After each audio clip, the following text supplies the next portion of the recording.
Welcome back to Baby Takes. We finally have the star of the show back. Bennett is not tired anymore. He was tired for a long time. He was teething for a long time. But we got some big episodes coming up, and we got a big one right now. We're going to do our 5 bold predictions for the AP Top 10. It was a crazy week in college football. One of the craziest I've ever seen, for sure. Alabama got knocked off. Michigan almost got knocked off. Iowa, Penn State was a crazy game. We'll probably talk about that a little more as we do our predictions. But remember, these are bold predictions. We're not predicting these to happen for sure. These are bold for a reason. So Zach, you want to pull up the top 10? Do you have it pulled up? And while you do that, I will say my first bold prediction. So my first bold prediction involves Oklahoma. Now, Oklahoma had a crazy game on Saturday. They beat Texas 55-48 in a crazy comeback. Caleb Williams comes in for Spencer Rattler, absolutely dominates, looks amazing. It's looking like he's going to be the starter moving forward. But my bold prediction is, even though Oklahoma will look a lot better, I think they lose one game. I think Oklahoma State knocks them off the last game of the year before the Big 12 championship. They play TCU. I think they'll win. Kansas win. Texas Tech win. Baylor win. Iowa State close win. And then I think Oklahoma State knocks them off. What do you got for your first prediction, bold prediction? So I'm also going to stay on the Oklahoma trend and say Oklahoma will actually beat everybody they play, but miss the playoff. Ooh, that is bold. That is very bold. But every game will be close. So do you have it? Does that tie in with another bold prediction of you? Or Like, do you wanna... Yeah. Oh, it does. Okay. So we won't spoil it yet. I was going to ask you who you have making it over them, but we'll get to there. My next prediction involves Iowa. Now, Iowa looked weird on Saturday. Zach was actually at the game in the student section. Snuck in. On the field. I saw the videos. Do you know who Torrey Taylor is? I don't. The punter, the Iowa punter. Okay. What about I him? gave him a hug after the game. I bet he appreciated that. Oh, yeah. I think he downed 4 or 5 inside the 20. Yeah. I saw videos of that. So my bold prediction, listen, Iowa was not the better team. I'll say that. I don't think that's a hot take. I think that's obvious. I think Penn State was the better team. It hurts when you lose your starting quarterback, especially when Sean Clifford's playing so well this year. And then Iowa obviously causes some problems for Penn State's backup, and then Iowa goes on to win. So my prediction, Iowa plays Purdue, Wisconsin, Northwestern, Minnesota, Illinois, and Nebraska. My prediction, Iowa drops 2 of those games. I think Wisconsin is going to be a tough one. Minnesota could be tough, and obviously Nebraska's played everybody tough. So I think they're going to have some tough games, and I think they're dropping at least 1. I'm predicting 1. Bold prediction is 2. What do you got for next? So I also have an Iowa one. I'm going to say Iowa does not win if Sean Clifford stays in the entire game. Yeah. Now, so thing is, with that, all right, well, first of all, Iowa's getting killed. first half-ish, Mhm. definitely first quarter. You could feel it in the crowd being there, that the crowd knew that they were getting beat, that it was going to be a loss if something didn't turn around pretty quick. Saying that 5 of the 6 starting QBs that Iowa has played against have also gone down.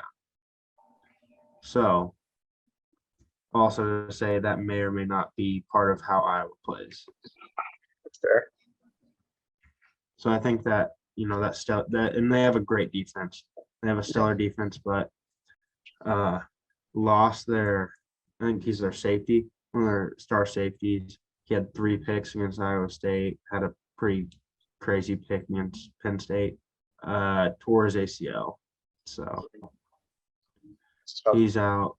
Yeah, really tough. But yeah, 5 of the 6 QBs that Iowa's played have also gone down in their game. So I'm not saying Iowa didn't deserve to win because obviously they did, and they, did they needed to win the game. And obviously this isn't the first time that they've played against a team and taken their QB out. So I mean that's just Iowa style, I guess. And I guess being a team that's coming in, you gotta prepare for that Right. to happen. So, Bless you. but yeah, I don't think they would have won if Clifford would have stayed in. All right. My next prediction is for the number 3 team in the nation, Cincinnati. Now, my first 2 predictions have been negative. I'm turning it around. I think Cincinnati not only makes the playoff, I think Cincinnati wins a playoff game and is at least in the national championship. That defense is so good. People are over. I got into a huge argument this week. Someone was saying undefeated Oklahoma makes it in over Cincinnati. And I'm saying with the resume Oklahoma has, not yet. If they destroy everybody else, maybe. They were saying 1 loss, Ohio State makes it in over Cincinnati. No chance. Cincinnati has big time wins this year. They beat Indiana. Yeah, Indiana's not good, but they're a Big Ten team. They beat Notre Dame, who's a top 15, 20 team. They have legit wins, and they've looked really good. So I think Cincinnati is really, really, really underrated, and I think they win the first round of the playoffs and make it to the national championship. I also have one about Cincinnati, so I guess I'll just stay there. Sure. Cincinnati will only make the playoff if they have an undefeated record.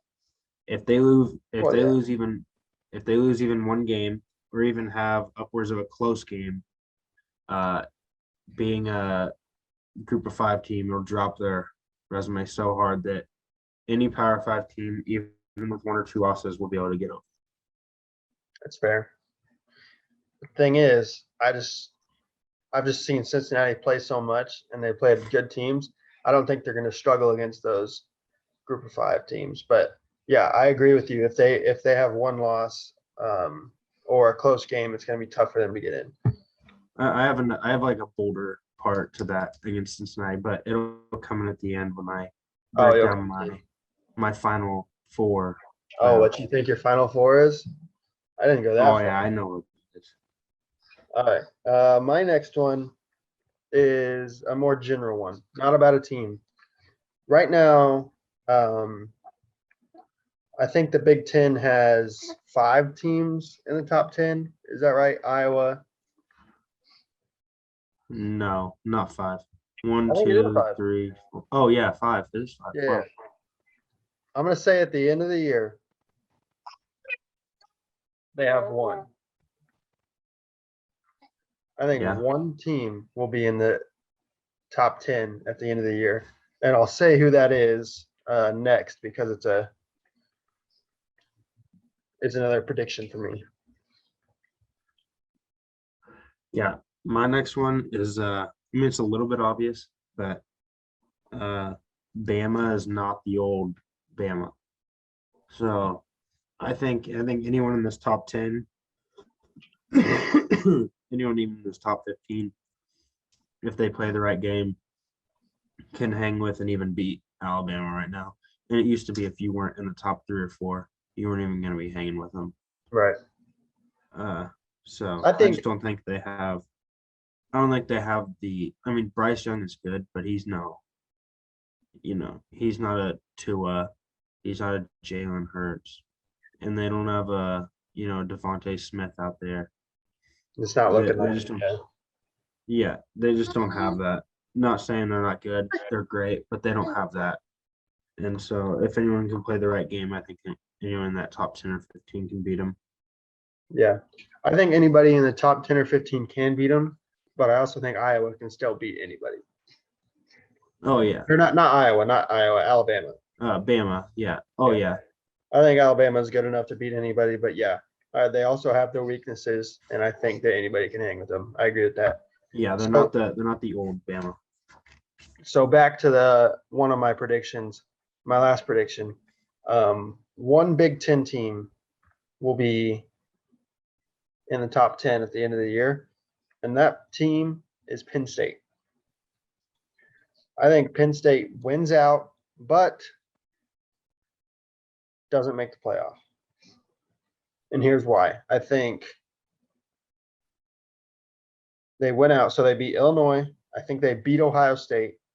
I think they beat Maryland, Michigan, Rutgers, Michigan State. And then Big Ten championship would be probably Iowa. And I think if they get a rematch with Iowa, they beat Iowa this time. So actually, yeah, I'll save it for the end because I'll say I'll say my final four too. So mine is also about a Big Ten team. I believe that Ohio State will win out and make the playoff. I think that they're going to win the Big Ten title. I don't know. I can't really say right now who they're going to play there. There's a lot of teams. I mean, obviously with 5 in the top 10, anyone can really make it at this point. Especially with other teams playing so close to those top 10 teams, all the way down to Rutgers playing decently close to those top 10 teams. I mean, anyone can make it right now. But am I all right to move on to my top 4? Yeah, go for it. So I'm gonna go number 1. Georgia will win the SEC title. Okay. And be number 1. Cincinnati at 2. All right, I like it. With a win out, and they're going to win their conference. Number 3, Alabama will lose to Georgia in the SEC title game. I think they're going to be. I think that'll be a 1-2 matchup, or even a 1-3. But I don't think they'll drop it all. Unless they're 2, then I think they'll drop 1 to 3. But I don't think they'll drop to 4 because I don't think the committee will make them play back to back at 1 and 4. So they're going to be 2 or 3 depending on that. I think they'll be 3. Whether they start there or in there, that's up to them. And then number 4, Ohio State will win out and win the Big Ten title and be the number 4 spot in the playoff. But so you jump back, and I said Oklahoma will be an undefeated team, and I still think that. I just think that I hope that the committee realizes Oklahoma has barely beat every single team they've played and does not deserve to be in the playoff, let alone even the top 10 or 15. I don't know. And then Iowa, I don't see them, I don't even know if I see them making the Big Ten championship at this point. Obviously they're the favorites to do it, and win it. But I mean, they've had troubles against Purdue. Who else you say they play? They play Purdue. Where's that? Purdue, Wisconsin, Northwestern, Minnesota, Illinois, and Nebraska. Yeah, so I think they'll beat, the Minnesotas, the Illinois, or not the Minnesotas, the Illinois, the Northwesterns, the Illinois. Those teams, obviously, they'll beat. But in the past, if you look at it, they've had a ton of trouble with Purdue. Uh, they've had trouble with Wisconsin in the past. And then all these Iowa fans up here hate when I say it, but the Heroes game is always close. Right. And as of now, obviously Nebraska looks like a team that takes everyone down to the wire and then And loses. can't finish a game. Yeah. But, you know, if you think about that, the team that if a team does that, the game that they're most likely to get it right on is their last game True. because trial and error over time, they're finally gonna figure it out. So yeah, I don't know. I wouldn't be surprised if I would, make that. I definitely don't think they're gonna win it. I think they've got a lot of weaknesses. And like I said before, being a top four team, you have to have a quarterback and an offense that's going to take you deep into games against teams like Georgia and Bama and teams like that, and they just don't have it. Yep, Uh, definitely. the defense wins championships. It just isn't modern football anymore. Hmm. It's not what we play anymore. So Right. I mean, you can I have a think that's defense. You can have a better defense than an offense. Like yes, Georgia's defense, best in the nation, definitely better than their offense. But they but also they have have an an elite level offense. exactly. They do. That's what I'm saying. Iowa, if someone doesn't turn the ball over against Iowa, I think they win the game. Absolutely. Iowa's just so good at, or I don't know if they're so good, but they've gotten a lot of turnovers this year. Mostly interceptions. Right. And that's helped them a lot. Um, Absolutely. preseason rankings have helped their ranking a lot. Yeah. So yeah, it's definitely weird seeing Iowa's number 2. My top 4 gets crazy. It's wild. So we'll start with the obvious. I think actually not obvious. Never mind.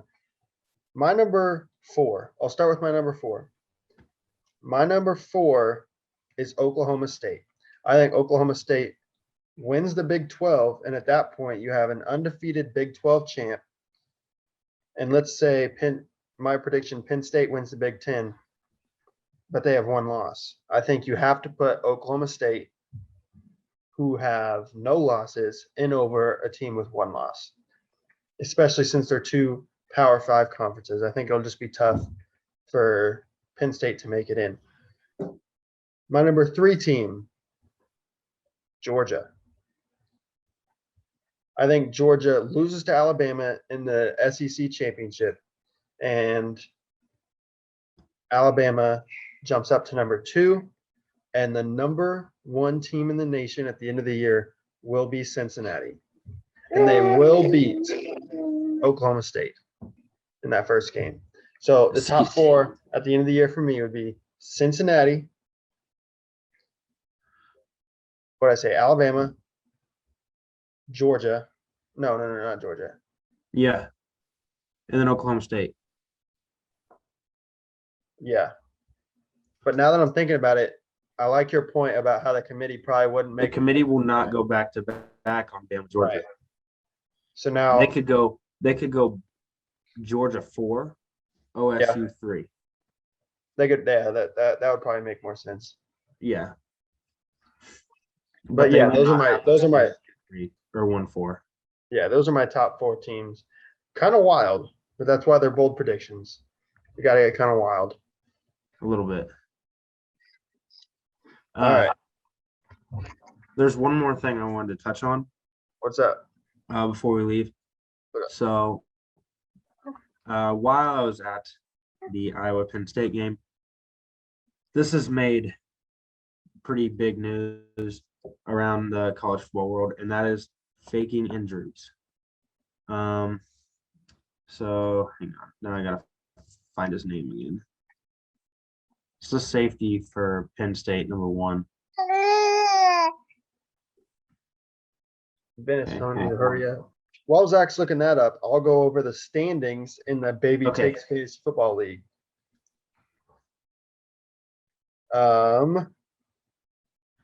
So in first place, we have Calvin Young, 5-0. Team T Carl B, second place, or tied for second. Or no, he's in second, 4-1. Call of Duty, that's me, 4-1. Team C Felice, 3-2 in fourth. Captain Kirk's Platoon, that's Zach's new team name, I guess. He's 3-2. And then we got 2-3, 2-3, 1-4, 1-4, 0-5. Emporia Eagles 0-5 are not looking good. We'll just say that. We might have to kick some owners out for being inactive. We'll just say that. What happens when those owners get kicked out? What happens to their players? I actually wanted to bring that up. So good question.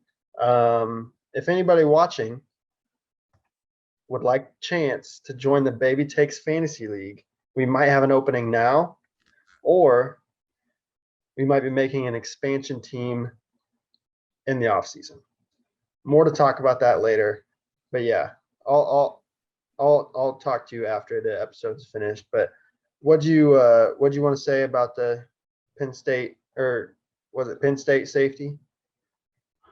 Yeah, so it seemed that multiple times Iowa would get a good drive going, and then a Penn State player would go down hurt.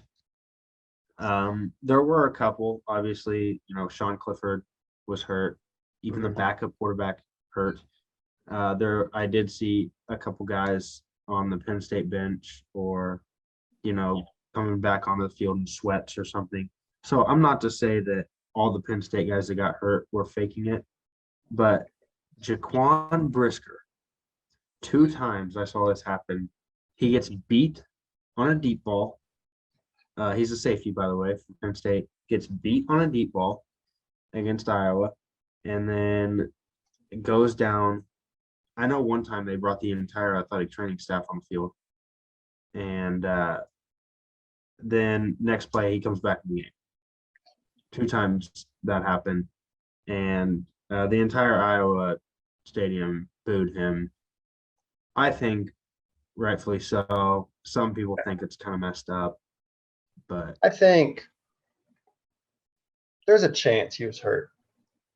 And Kirk Ferentz, the Iowa coach, has said in his time coaching, he's seen calls such as like turtle, and there was another one. They're like calls for go down, injured. And there was another Right. time. I mean, that's right. So a team had 12 men on the field, and this guy was running off, realized he couldn't make it off. This actually happened this weekend somewhere in college football. I don't remember where. But instead of taking the penalty, he went down about 10 yards from the sideline, hurt, so that they stopped the game and didn't get that 12-man on the field penalty. And so people have been talking about rules. One that I think, so people have said if someone goes down with an injury, make them sit out the rest of the series. I think that's too long, because a series can last quite a while. It can last. Yeah. But at the same time, I think it also helps protect players from themselves. Mm-hmm. So, like, say a person goes down with an injury, and then they're like, "Oh, it wasn't bad." Well, it could very well also be your adrenaline, or just your body not reacting quick enough to that injury. And so just taking the player off for the series can help them see, and then it will also limit the faking the injuries. But someone has also said, like the helmet rule, you go out for a play, maybe the injuries, you go out for like 4 plays. Yeah. But I just think, know the rules committee has discussed it. I don't know what they're going to do, but I think something definitely needs to be done. I think that's tough, because then you're going to get those guys like, I'm hurt, but I know if I go out now, I'll be out for That's true. Yeah. See, that's the hard part, because you can't discourage going out for an injury, right? Right. Mm-hmm. But in some way, shape, or form, I mean, I know that safety did it. It was obvious. You can't go down, bring the entire medical staff. He got essentially helped off the field for his leg. Next play came back in. And Iowa was running hurry up, and that stopped their hurry up offense. So I mean, yeah, in that case, then it makes a lot more sense for sure. yeah. but So I think it's hard to, you know, it's hard to regulate. silence. Yeah. Well, that's all I got. You got Wait, anything hang else? on. Oh, another thing. All right. The fantasy football team or the fantasy football league awards for the week. Oh yeah, we could do that. Let me pull that up. Do you actually? I got it. I got it You pulled got up. it. All right, go for it. I'll do it. All right. So we're gonna go. Should we do all of them? Yeah, do all of them, Okay, even the sweet. bad ones. So best manager of the week goes to Gabe Dunaway with a lineup that was 97% of their perfect possible lineup. That's crazy. Yeah, meaning he almost set for the perfect lineup. The Emporia Eagles Well, were whoa. named, Not the perfect lineup. His perfect lineup. or yeah, well his perfect lineup, Yeah, his yeah, perfect possible lineup. yeah. He scored so his most points possible with his team was 140, and he put up 136. Yeah. So It's pretty good. just right up there. That's kind of a low score though from an almost perfect game. It is. It He made is. a lot of changes though, but yeah.